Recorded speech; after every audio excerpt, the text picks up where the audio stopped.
Maraming salamat sa lahat ng sumusubaybay.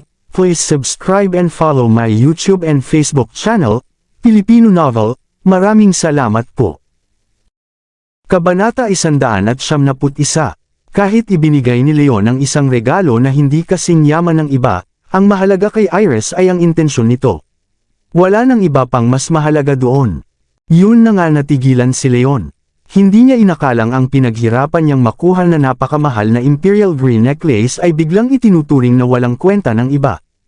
Wala siyang maipagtanggol doon. Si Ariel ay biglang tumayo. Hindi nagbibiro si Leon. Totoo ang lahat ng sinabi niya.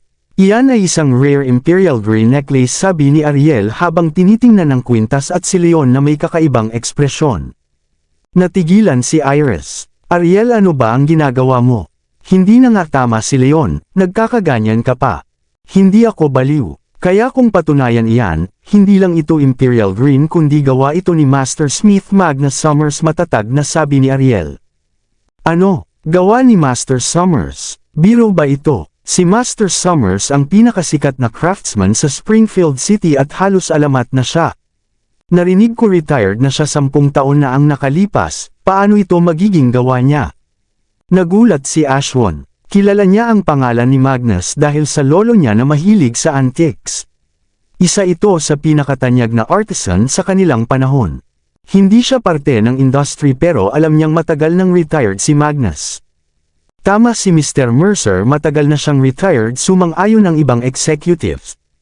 Miss Summers, may ebidensya ka ba? Nagdududa ang ilan. Nagseryoso si Ariel. Wala akong physical proof, pero si Magnus Summers ay lolo ko at nakita ko mismo kung paano niya ginawa ang Blue Heart of the Sea. Ilang araw pa lang ang nakalipas, at ako rin ang nagbigay ng pangalan dito. Boom! Parang sumabog ang buong lugar. Biglang natahimik ang lahat. Walang nagsalita kahit isa at halos marinig mo ang patak ng pin. Lolo mo si Master Summers. Nagulat si Ashwin. Pati si Leon at lahat ng naroon ay natulala. Halos bumagsak ang kanilang panga sa gulat. Alam ng lahat na kung apo si Ariel ni Magnus, walang dahilan para magsinungaling siya. Ariel, sigurado ka ba na Imperial Green ito? Baka nagkakamali ka, tanong ni Iris na pilit kumakapit sa duda. Ayaw niyang pagdudahan si Ariel pero para sa kanya imposible na may ganitong kayamanan si Leon. May mali dito. Tama. Miss Summers, tingnan niyo mabuti, baka hindi yan yung gawa ni Master Summers, nag-aalalang sabi ni na Michael at Ashwin habang halatang kinakabahan. Dahil alam ni na Michael at Ashwin ang tunay na background ni Leon, hindi nila matanggap ang naririnig nila. Alam nila na ulila si Leon at itinaboy pa mula sa dating pamilya dahil sa pagiging walang kwenta. Kaya paano nila paniniwalaan na ang isang tulad ni Leon ay makakabili ng Imperial Green? Hindi ako nagkakamali, matatag na sabi ni Ariel. Ang Imperial Green sa necklace na ito ay ibinigay sa lolo ko ni Elder Shear ng mga Shears. Gumawa siya ng 2 necklace gamit iyon. Magkamukha ang dalawa pero magkaiba ang kulay, ang isa ay pula at ang isa ay asul. Tinawag ko silang Twin Hearts of the Sea, ang pula ay Red Heart of the Sea at ang asul ay Blue Heart of the Sea. Nagulat ang lahat. Si Elder Shear ang nagbigay ng materyales kay Master Summers. Paano nangyari iyon? Hindi makapaniwala sina Michael at Ashwin. Ang 2 necklace ay pag-aari ng Shears at ang isa ay nasa kamay ni Leon. Ibig sabihin may malapit na koneksyon si Leon sa Shears. Hindi siya simpleng tao. Si Ariel ay tumingin kay Leon na may pagtataka. Leon, paano napunta sa iyo ang Blue Heart of the Sea? Kasunduan ko lang kay Elder Shear, sagot ni Leon na kalmado. Nang marinig iyon, mas lalo pang nabigla ang lahat. Kasunduan kay Benedict Shear, sino ba talaga si Leon? Lahat ay nagkatinginan at hindi makapaniwala. Lalo na sina Michael at Ashwin na unti-unting nagdududa sa sarili nila. Ganun pala, napangiti si Iris. Naalala niya kung paano nailigtas ni Leon ang kanyang lolo noon gamit ang medical skills nito. Siguro swerte lang si Leon o talagang may kakayahan siya na hindi agad nakikita. Kahit hindi niya lubos na pinaniniwalaan noon, hindi niya may kakailan na may mga pagkakataon na nakakagawa si Leon ng himala. Iris, napakaswerte mo ngayon, sabi ni Ariel. Ang ganitong klase ng necklace ay bihira lang makita, at ang halaga nito sa merkado ay nasa 4 hanggang 6 na milyong dolyar. At kung ako ang tatanungin dahil gawa ito ng lolo ko, maaari pa itong umabot ng 8 hanggang 12 milyon. 8 hanggang 12 milyon. Napakalaking halaga. 10 beses na mas mahal kaysa sa kwintas na binigay ni Mr. Mercer. Nagulat ang lahat sa loob ng banquet hall. Lahat sila ay nakatingin kay Leon na puno ng gulat at hindi makapaniwala. Ang kwintas na inilabas ni Ashwin ay sapat na para mamangha sila, pero kumpara sa Blue Heart of the Sea ni Leon, tila napakaliit at walang halaga nito. Biglang si Leon ang naging sentro ng atensyon ng buong lugar. Ang dating bida na si Ashwin at ang mamahaling diamond necklace nito ay tila naging background na lang. Desperadong galit ang makikita kay Ashwin. Desperado niyang kinuyam ang kanyang kamao habang umiitim ang kanyang mukha. Itinuring niya si Leon na walang kwenta mula pa kanina at nakisabay pa siya kay Michael para maliitin ito. Ngunit ngayon, si Leon ang bumaliktad ng sitwasyon. Hindi lang nasira ang sorpresa niya kay Iris, nawala pa ang lahat ng ningning niya sa harap ng mga tao. Galit na galit si Ashwin. Leon, napakamahal ng regalo na ito. Hindi ko ito matatanggap, sabi ni Iris habang halatang naguguluhan at nahihirapan. Malapit na siya kay Leon kaya kahit simpleng regalo lang ay matatanggap niya noon bilang kaibigan. Pero ang Blue Heart of the Sea ay ibang usapan. Sobrang mahal nito at halatang may mas malalim na kahulugan. Kung tatanggapin niya ito, paano niya haharapin si Leon? Sa kabilang banda, biglang natuwa si Ashwin. Akala niya ito na ang pagkakataon para makabawi. Kung tatanggihan ni Iris si Leon, makakabangon pa siya sa kahihiyan niya. Boom! Parang sinuntok ang dibdib ni Leon. Hindi niya inaasahan na tatanggihan siya ni Iris. Biglang bumagsak ang kanyang pakiramdam. Miss Young, tinanggap mo ang regalo ni Mr. Mercer pero bakit ayaw mo sa akin? Tanong ni Leon na halatang nagpanik na. Nakakatawa naman, sino ka ba sa tingin mo, isa ka lang secretary? Paano ka makakapantay sa akin, sabi ni Ashwin na may pangmamaliit. Tumingin si Ariel kay Iris na may pagtataka. Iris, huwag mong maliitin ang intensyon ni Leon, masama ang ganito sa kanya, sabi ni Ariel. Natigilan si Iris. Hindi niya inaasahan ang bigat ng sitwasyon. Sige na nga, tatanggapin ko na, sabi niya matapos magdadalawang isip. Salamat Leon, dagdag niya ng mahina. Biglang gumaan ang pakiramdam ni Leon. Parang galing siya sa langit tapos bumagsak sa impyerno at bumalik ulit sa langit sa loob lang ng ilang segundo. Napakabigat ng emosyon na kanyang naramdaman. Samantala, sa kabilang panig, si Ashwin ay unti-unting nauubos ang ngiti sa kanyang mukha. Ang masayang ngiti ni Ashwin ay tuluyang nagyelo sa kanyang mukha. Para siyang binuhusan ng malamig na tubig. Ang munting pag-asa niya ay agad na nawala. Sige, magsimula na tayo ng banquet, sabi ni Iris. Sa utos niya, bumalik ang lahat sa kanilang upuan. Muling naging masigla ang kapaligiran.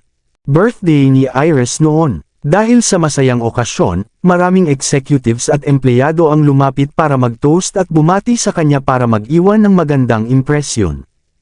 Una, plano ni Iris na tsaa lang ang inumin imbes na alak, pero hindi niya napigilan ang kagustuhan ng iba. Maganda ang mood niya kaya uminom na rin siya ng kaunting wine. Ngunit sobrang dami nang nag-toast sa kanya.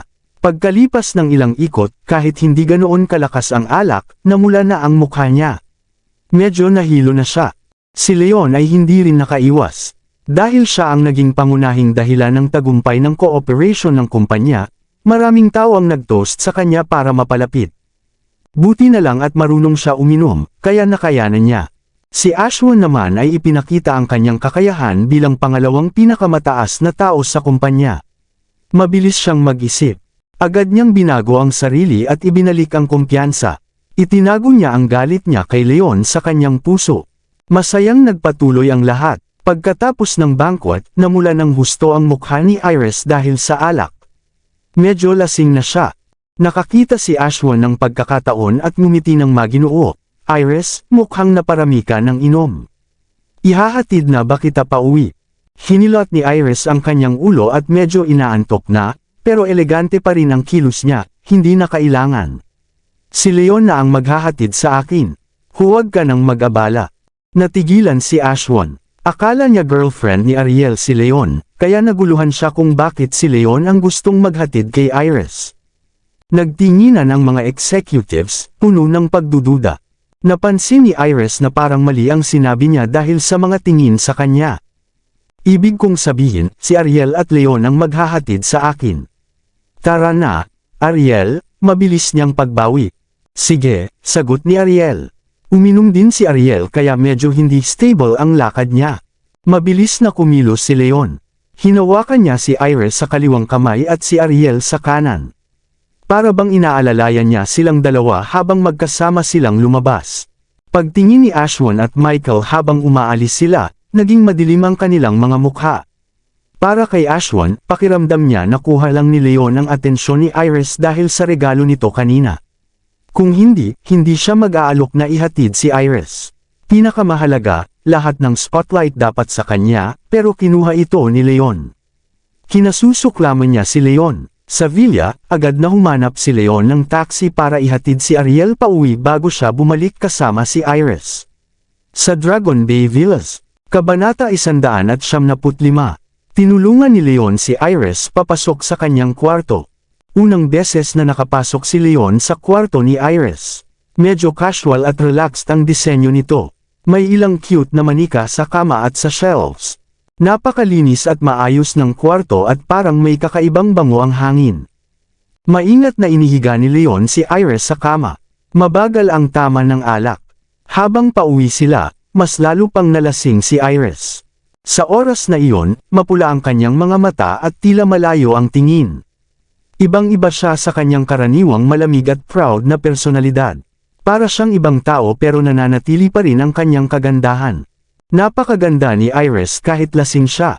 Mabilis ang tibok ng puso ni Leon habang nakatingin sa perpektong mukha ni Iris at natulala siya. Uhaw ako, gusto ko ng tubig, bulong ni Iris. Aalis ako at kukuha ng tubig, sabi ni Leon at mabilis siyang kumuha ng tubig. Pagkatapos ay tinulungan niyang uminom si Iris sa pamamagitan ng maingat na paglapit ng baso sa kanyang labi. Pagkatapos uminom, maingat niyang inihiga muli si Iris. Iris, magpahinga ka na, aalis na ako, sabi ni Leon habang may halong pag-aalinlangan bago tumalikod. Leon, huwag kang umalis, sabi ni Iris habang hinawakan ang braso ni Leon.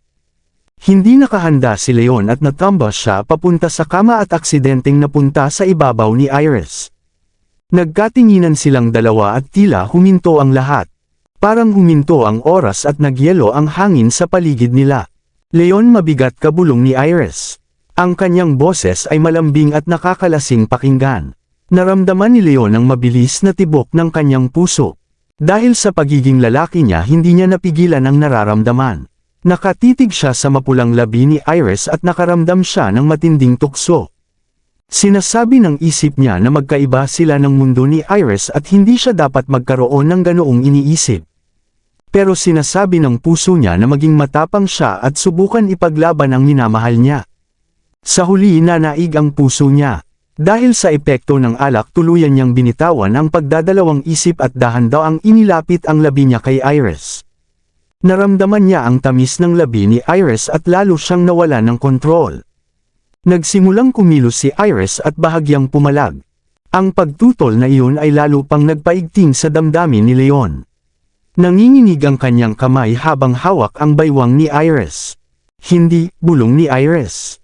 Kahit lasing siya, may natitira pa ring malinaw na kamalayan at tinatanggihan ng kanyang katawan ang ganoong lapit.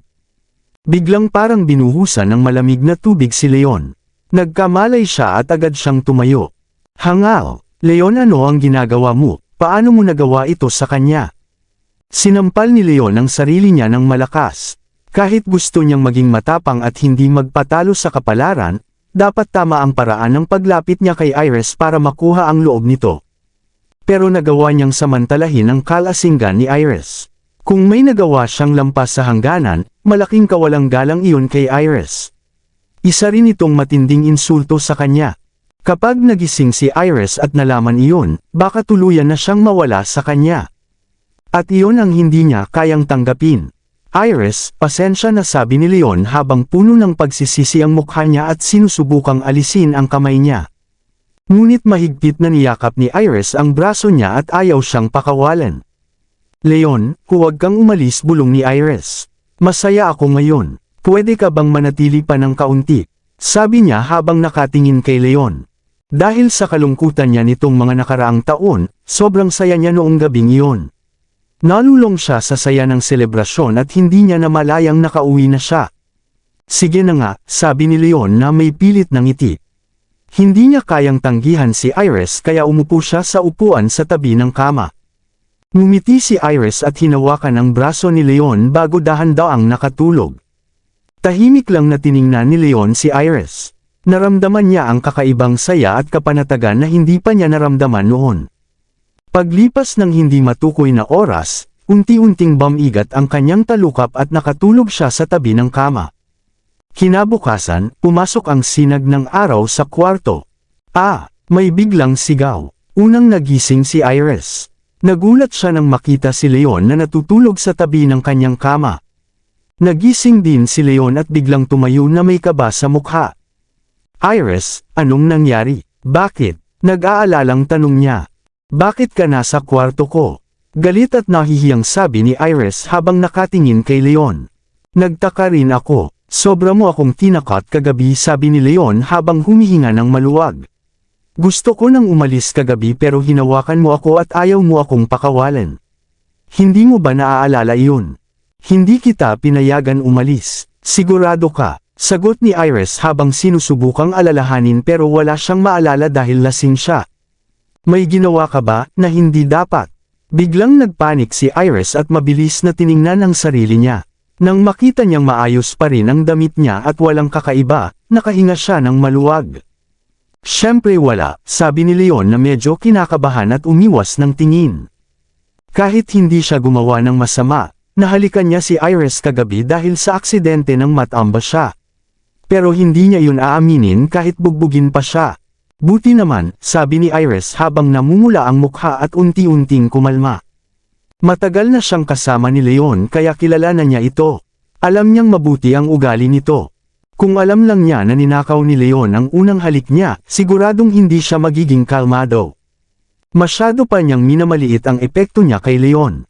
Iris, maliwanag na. Gusto kong mag-ehersisyo sa hardin. Gusto mo bang sumama? Biglang sabi ni Leon para baguhin ang usapan. Hindi muna. Maaga pa. Matutulog pa ako. Ikaw na lang, sagot ni Iris. Umiling si Iris. Sige na, aalis na ako, sabi ni Leon. Bahagyang ngumiti lang siya, pagkatapos ay mabilis na lumabas ng villa.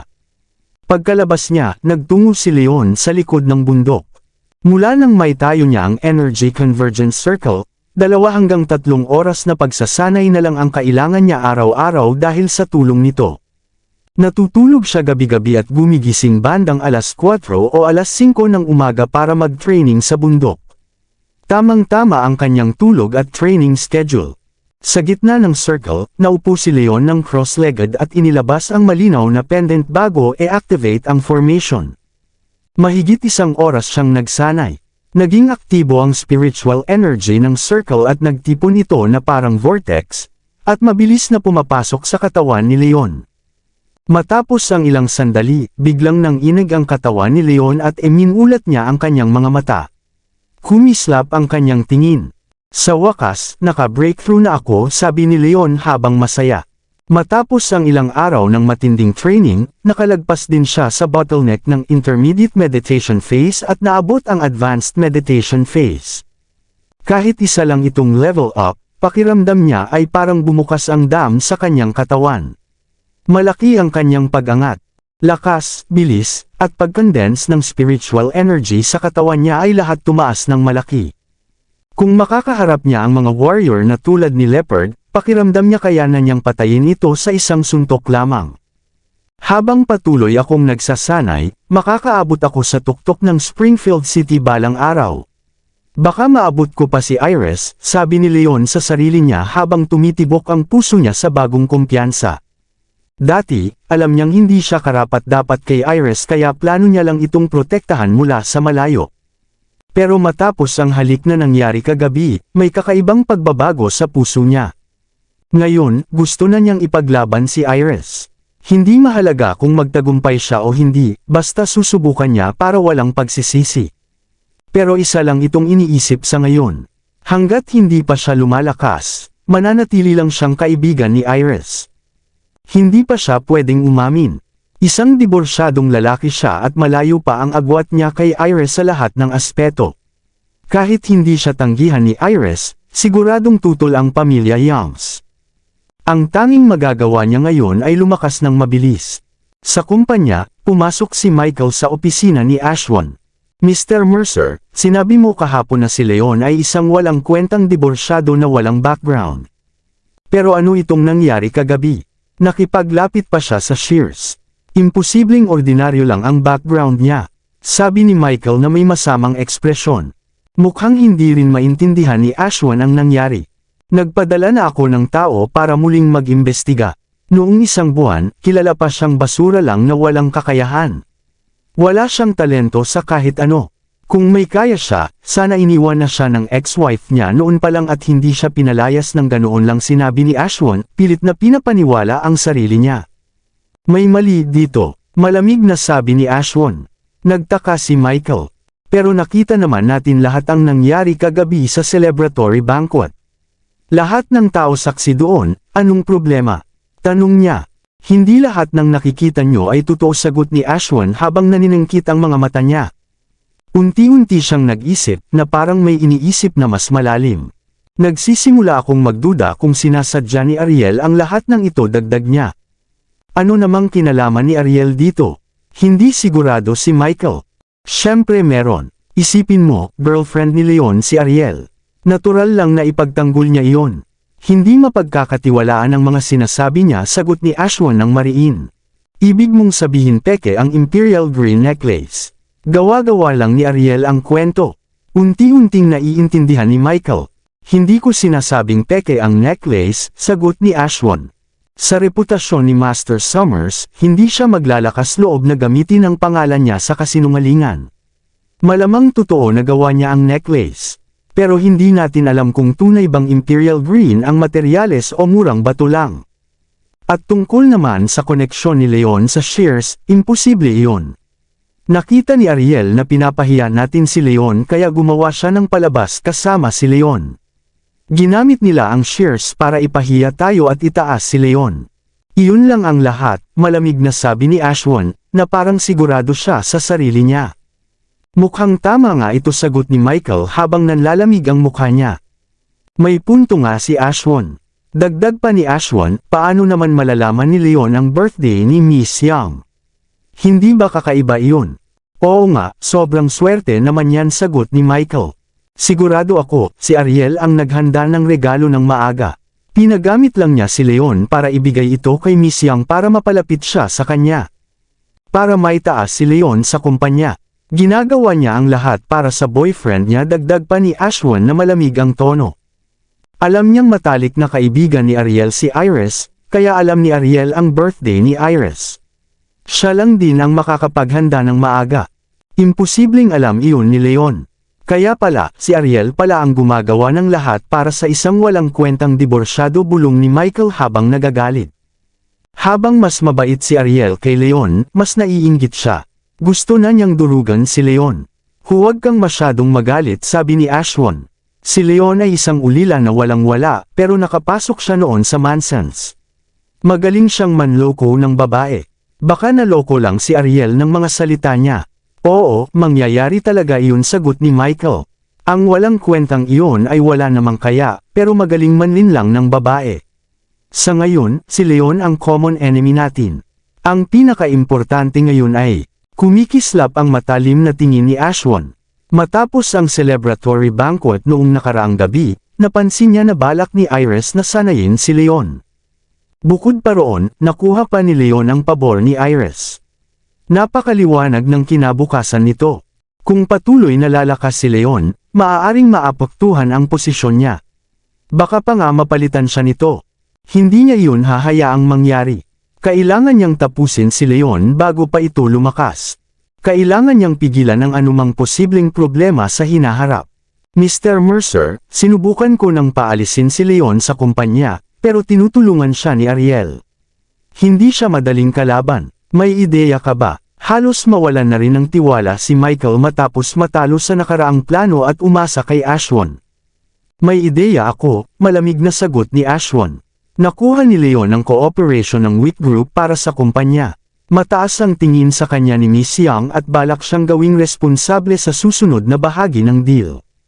Sa hinaharap, siya ang mag-a-approve ng lahat ng produkto na ipapadala sa Wick Group. Ibinibigay sa kanya ni Miss Yang ang malaking responsibilidad. Mas malaki ang responsibilidad, mas malaki rin ang babagsakan kapag nagkamali. Kung makakagawa tayo ng paraan para magkaroon ng problema ang produkto, siya ang mananagot kapag may mali. Ngumiti si Ashwin na may kasamang pagiging tuso. Ang ganda ng ideya, gawin natin iyan agad, sagot ni Michael na tuwang-tuwa. Sabihin mo lang kung kailangan mo ako. Kahit ano gagawin ko para mapaalis ang lalaking iyon sa kumpanya, dagdag niya. Magtutulungan silang dalawa. Sa opisina ni Ariel, inilapag niya ang isang dokumento sa mesa ni Leon. Leon, ito ang impormasyon tungkol sa mga produkto ng kumpanya at kanilang detalye. Pinapasuri ito sa iyo ni Miss Yang. Maganda ang naging resulta mo sa Wick Group kaya balak kanyang gawing responsable sa pag-follow up ng deal. Ako ang assistant mo para tulungan ka sa lahat. Ikaw ang may pinakamataas na responsibilidad sa bagay na ito. Pwede kang mag-utos o mag-sign ng kailangan gawin, basta i-report mo na lang pagkatapos, paliwanag ni Ariel. Alam niyang ang Wick Group ang pinakamalaking client ng kumpanya. Ang pagbibigay kay Leon ng ganoong responsibilidad ay tanda ng tiwala ni Iris at paraan din para sanayin siya. Pero dahil nag-aalala si Iris, pinasama pa rin si Ariel para tulungan si Leon. Sige, naiintindihan ko, sagot ni Leon habang binabasa ang dokumento. At pagkatapos mong basahin iyan, dadalhin kita sa factory para makita mo ang proseso ng produkto, dagdag ni Ariel. Malaking responsibilidad ito sa iyo. Dapat mong panindigan ito at maging maingat.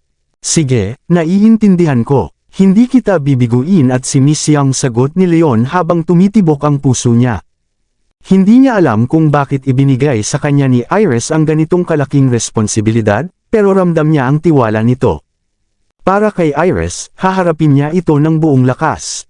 Kabanata 200. Pagkatapos ng mahabang oras, natapos din ni Leon ang pagbabasa ng impormasyon at ibinaba ang dokumento sa kanyang kamay. Si Ariel ay tiningnan ang dokumento at sinabi kay Leon na nabasa na niya ang lahat at pupunta sila sa pabrika para makita ito. Tumango si Ariel at sabay silang lumabas ng opisina. Pagdating nila sa parking lot, binuksan ni Ariel ang kanyang BMW at papasok na sana siya nang mapansin niyang nakatayo lang si Leon at hindi gumagalaw na parang estatwa. Tinanong ni Ariel si Leon kung bakit hindi pa ito sumasakay. Sinagot ni Leon na sasakay siya sa kanyang motorsiklo. Nagulat si Ariel at sinabi na mas convenient ang sasakyan lalo na at hindi naman peak hour. Sumagot si Leon na ayaw na niyang maulit ang nangyari dati kung saan naiwan siya. Nahiya si Ariel at naalala niya ang pagkakataong pinababa niya si Leon sa sasakyan noon. Sinabi niya na aksidente lang iyon at hindi na mauulit. Pero tumanggi pa rin si Leon at sinabi na hindi siya basta-basta magtitiwala. Wala na ring nagawa si Ariel at pumayag na lang na sumakay sila sa motorsiklo. Sumakay si Leon sa motor at sumakay naman si Ariel sa likod niya papunta sa kumpanya. Sa traffic light huminto sila at biglang naramdaman ni Leon ang malambot na dam-aikit sa kanyang likod. Nabigla si Leon at napaisip dahil alam niyang maganda ang katawan ni Ariel at hindi ito biro. Nainis si Ariel at sinabihan si Leon kung sinasadya ba niya ito. Sumagot si Leon na hindi niya sinasadya at sinabihan niya si Ariel na kumapit ng maayos para hindi siya mauntog sa likod. Nagalit si Ariel at tinawag siyang mapanlamang at sinabing papalo-in siya. Umalis ulit sila gamit ang motor at dahil sa biglang andar ay muling samampa ang katawan ni Ariel sa likod ni Leon. Ang elegante ay may 3 pabrika na nasa magkakahiwalay na lugar sa Springfield City. Ang pinakamalaking pabrika ay nasa industrial area ng Economic Development Zone. Ito ang gumagawa ng halos kalahati ng produkto ng kumpanya. Ang mga produktong para sa Wick Group ay ginagawa lahat dito. Kaya sina Leon at Ariel ay dito lamang pupunta at hindi na kailangan sa ibang pabrika.